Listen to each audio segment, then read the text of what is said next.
Audio पिटारा सुनना जरूरी है।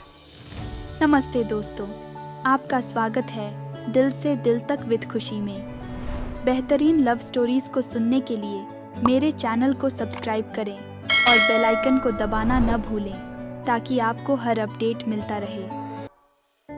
नमस्कार दोस्तों, आप सुन रहे हैं दिल से दिल तक विद खुशी। मुंबई के एक कॉलेज कैंपस में रौनक और अदिति की पहली मुलाकात हुई। रौनक जो अपनी फोटोग्राफी के लिए मशहूर था, वहीं अदिति अपने डांस क्लब में सबसे आगे थी। दोनों ही अपने अपने फील्ड में टॉप पर थे। एक दिन कॉलेज असेसमेंट के लिए रौनक अपने कैमरे के साथ कैंपस में ह्यूमन एक्सप्रेशन के प्रोजेक्ट पर काम कर रहा था। तभी उसकी नज़रें एक लड़की पर पड़ीं, अदिति, जो कि एक खुले मैदान में अपनी फ्रेंड्स के साथ डांस प्रैक्टिस कर रही थी। बिल्कुल मग्न थी। उसकी एक्सप्रेशंस, उसका डांस, सब कुछ बिल्कुल परफेक्ट था। रौनक के लिए वह पल कुछ और ही था। वह उसे कैमरे में कैप्चर करना चाहता था।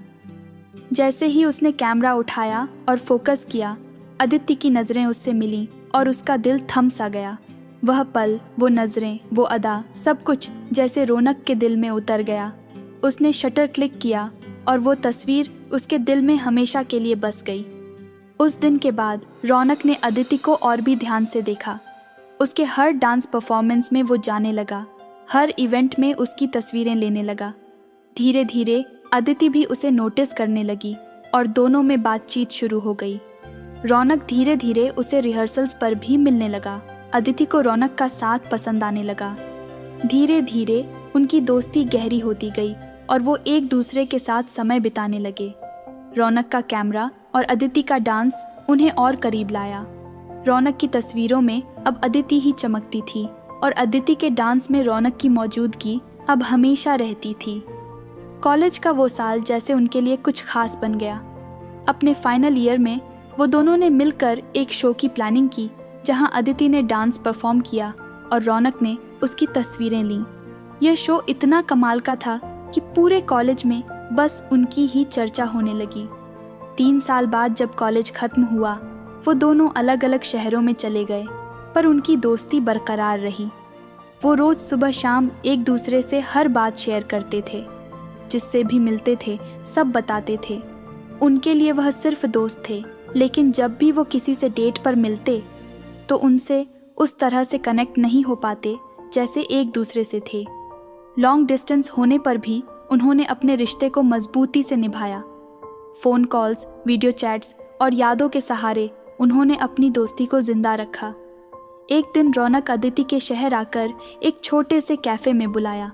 जैसे ही अदिति उस कैफ़े में आई, उसने देखा कि कैफ़े बलून्स एंड फ्लावर्स से सजा हुआ था। वो एक टेबल पर जाकर बैठ गई। रौनक भी आकर बैठ गया। अदिति ने रौनक से कहा कि शायद कोई लड़का अपनी गर्लफ्रेंड को प्रपोज करने वाला है और वह वहाँ बैठे कपल्स को देखने लगी कि कौन हो सकता है। तभी कैफ़े की लाइट्स ऑफ हुई और एक स्पॉटलाइट उनकी टेबल पर पड़ी। रौनक ने अपने पास से एक रेड रोज़ निकाला और अदिति को प्रपोज किया। वहाँ बैठे सभी लोग ताली बजाने लगे। अदिति ने भी हाँ कर दिया और पूरा कैफ़े उनके इस मिलन को सेलिब्रेट करने लगा। उनकी शादी एक खूबसूरत समारोह थी, जहां उनके दोस्त और परिवार शामिल हुए।